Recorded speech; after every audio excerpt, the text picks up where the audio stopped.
Essa sintética, olha lá, olha o M. Não tá perfeito não, mas é mais ou menos pra gente imaginar. Tá certo? Olha o M. Então essa aqui é a parte triangular. Professor, então o M triangular faz parte desse M? Faz, velho. Entendi. Ó, a parte triangular do giro frontal inferior aponta para o tronco da fissura de Silvius. Então, Ramo posterior, ramo ascendente e ramo anterior. Tá bom? É melhor vocês olharem para a peça, que eu falo tanto peça sintética como a peça molhada. Quando vocês olham a visualização, então, olha lá. A parte triangular aponta para o tronco da fissura de Silvius. Do tronco sai ramo posterior, ramo ascendente e ramo anterior.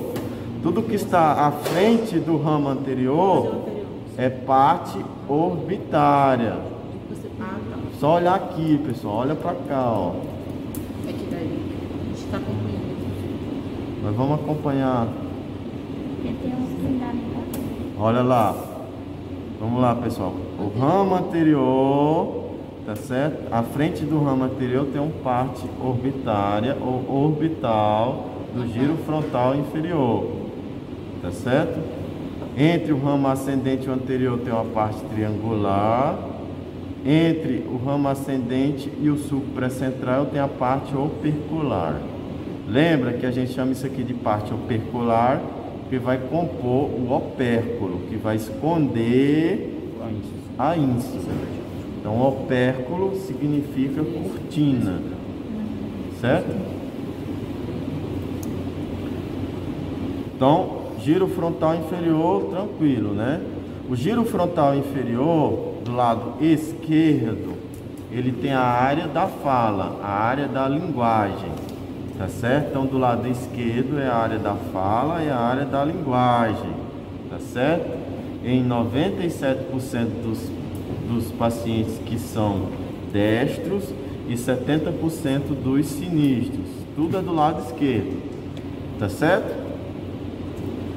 Então, esse giro frontal inferior esquerdo, a gente pode também nomear ele como giro de Broca. Certo? Giro de Broca, só o esquerdo. A área de Broca é diferente. A área de Broca é só a parte opercular e a parte triangular do giro frontal inferior, do lado esquerdo, que é a área da linguagem, tá certo? A parte opercular e triangular é a área de Broca, que é a área responsável pela fala, tá certo? A parte motora da fala. Por que o orbital não é? Porque ele não faz parte. Mas não vai estar juntinho assim também, né? Mas nem É porque é tudo na base, juntinho. né, professor? Não, nem tudo que está perto de um lado vai entrar. Então é só essa parte aqui, que é a área da fala, tá certo? Apesar da gente dividir em três. A gente divide em três para a gente entender que a parte opercular e a parte triangular é a área de Broca, tá certo? Se a gente lesionar aqui, o paciente vai ficar sem falar, não vai agradecer a você.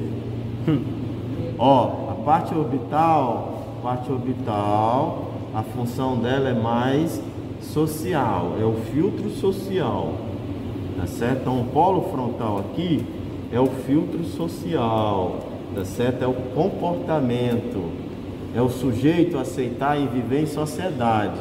Se eu retirar todo esse polo frontal, o sujeito fica desinibido, tá certo? Ele tem a liberação frontal, a síndrome da liberação frontal, tá certo? Ele não consegue se comportar. Ele vai aqui, faz xixi ali, não tá nem aí para regras da sociedade. Tudo bem? Então, polo frontal é comportamento, é filtro social. O giro pré-central é o motor, tá certo? Entre o polo frontal e o giro pré-central tem essa área de território aqui de transição, que é a área motora acessória.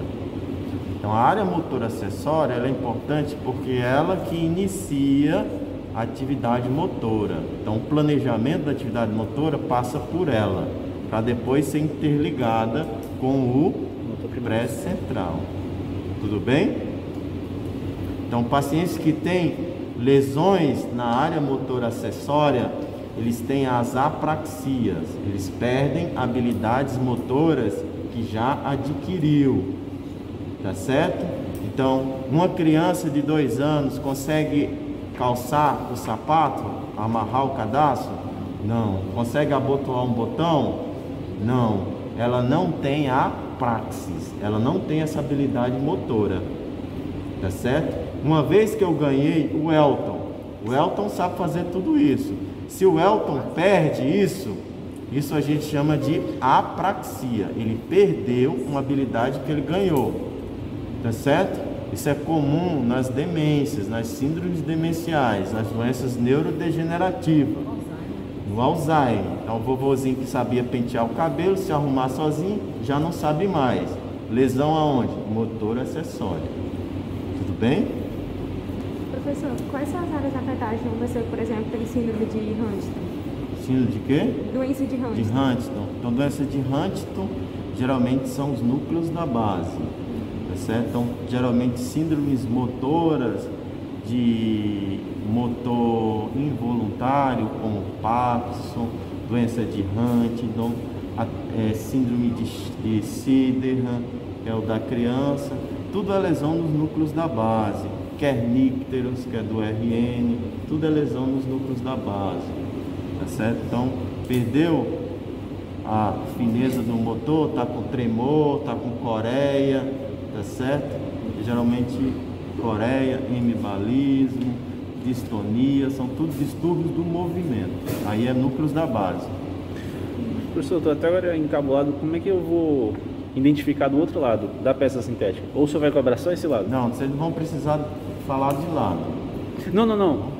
Essas estruturas que o senhor acabou de mostrar, do outro lado eu não estou conseguindo encontrar nas peças sintéticas. Olha lá, é a área triangular. Identifica a área triangular? Tá vendo o triângulo aqui? Entendi. A área triangular está aqui, ó. Tá aqui. Ó, o triângulozinho. Então, o triângulo aponta para o tronco, ramo posterior, ramo ascendente e ramo anterior. Parte triangular, parte opercular e parte orbital. Perfeito. Tá certo? Agora segue. Lobo frontal, tranquilo, né?